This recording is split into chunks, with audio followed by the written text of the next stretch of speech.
Hello everybody, how's it going today? My name is Joe Bedogne and I'm a real estate agent. In today's video, I'm going to talk about what a buyer should look for when they actually go to view a home. So in order for you to go through the home buying process, when you're searching for a home using the MLS that I've provided to you, you will be looking at a whole slew of homes that meet your criterion.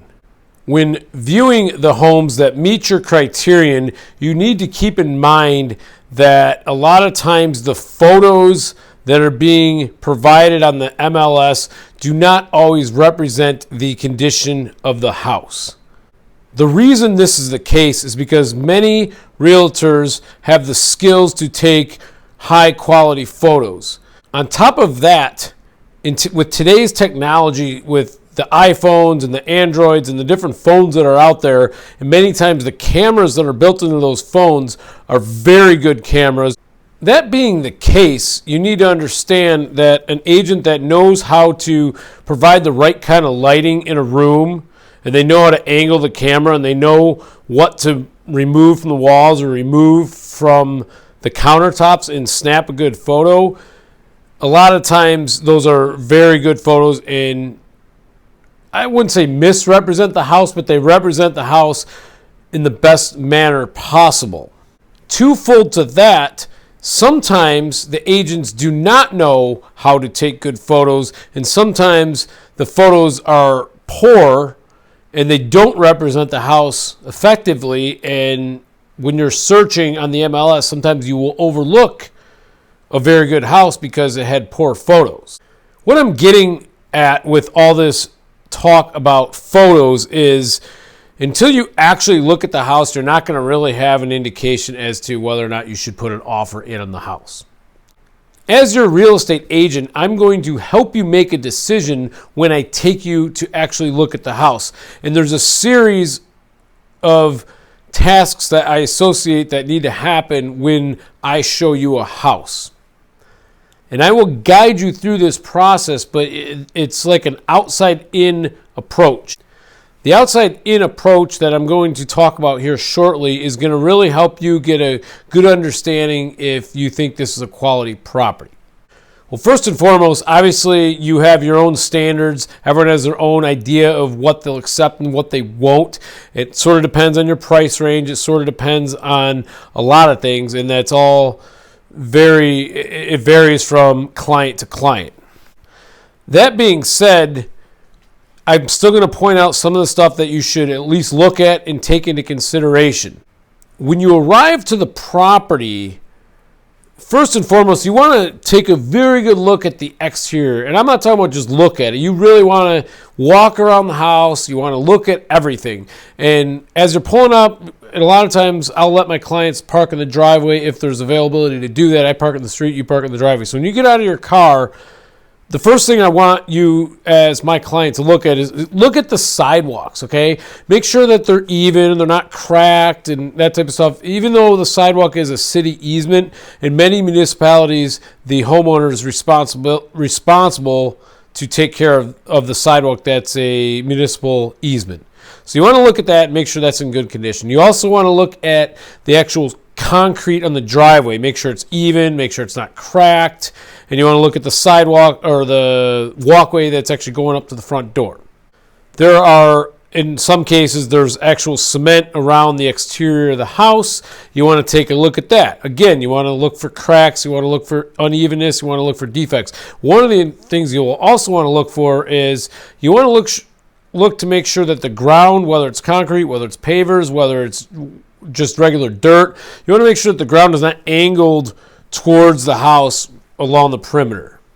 In many cases, when you see that, that's indicative of potential water damage. Of course, I'm not a home inspector, so I won't be able to tell you whether or not there's actual water damage, but I can say, hey, look, that concrete's angled in towards the house.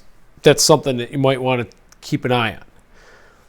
While you're on the outside of the house, you want to look at the siding, you want to look at the bricks, you want to take a quick look at the roof, you want to look at all the windows and the door frames, and you want to make sure that that stuff looks like it's sealed and it doesn't look like there's any rotting going on in the windows. You want to make sure that the siding and all that stuff is in good operable order.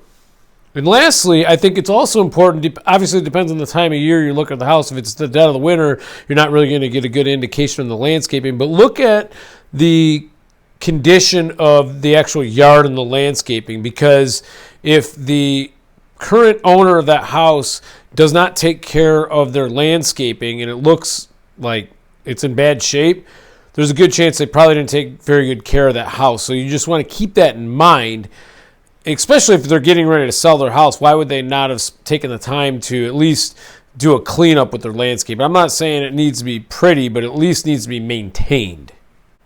But keep an eye out for that. And again, none of this stuff is necessarily deal breakers, but there's stuff that you want to keep in mind so you can kind of almost have a running list going with you, and you keep a list of what you see that might be potentially wrong with the house, so later on when you go to make a decision, you can make an informed decision on that house. And twofold to that, if you have all the stuff that we as a team think is wrong with the house, we can use that as leverage and a negotiating tactic when it comes to actually trying to put an offer on if you still want to put an offer on the house. So that covers the exterior. Then when you get into the interior, the first thing that I think is important, and this I can't advise on, but this is because it's preferential, but you want to walk into the house and you want to look at the layout, okay? You want to make sure that layout is sufficient for your specific needs and your specific wants and desires at a house. But you also want to look at the condition of the interior. Now, you want to make sure that the walls are intact. There's not holes all over the walls. You want to make sure the floor's even and not cracked and all that type of stuff. You're going to want to look for those actual damage points. Now, cleanliness, at this point, you're actually looking for the big ticket items. You're not really looking for what I call the small ants. You're looking for the big elephants. If the person didn't clean the house, and sometimes they don't, depending on the situation of why they're selling. So because the house is dirty, that in many cases shouldn't be a deterrent, because once you get keys to the house, I hope that you're going to do a top to bottom clean of that house anyway, because somebody previously lived in there, and you want to start with a clean slate anyway. So to be honest, I wouldn't be deterred unless it's absolutely nasty in there. It smells and there's bugs and that type of stuff. Obviously, you want to get the heck out of there. But if it's just like someone who needs a sweep and there's dust on stuff, I wouldn't let that deter you from actually purchasing the house personally. But you're going to walk through. You're going to want to look for damage. You're going to want to look for there's going to be potentially what they call environmental hazards. Now, here's what I can tell you. I'm not, as I mentioned earlier in this video, a licensed home inspector. I don't have the skill set or the knowledge base to accurately determine whether or not there's something wrong with the house in terms of like an environmental hazard. However, I'm knowledgeable enough about homes through my experience that I can point stuff out that could be a potential problem.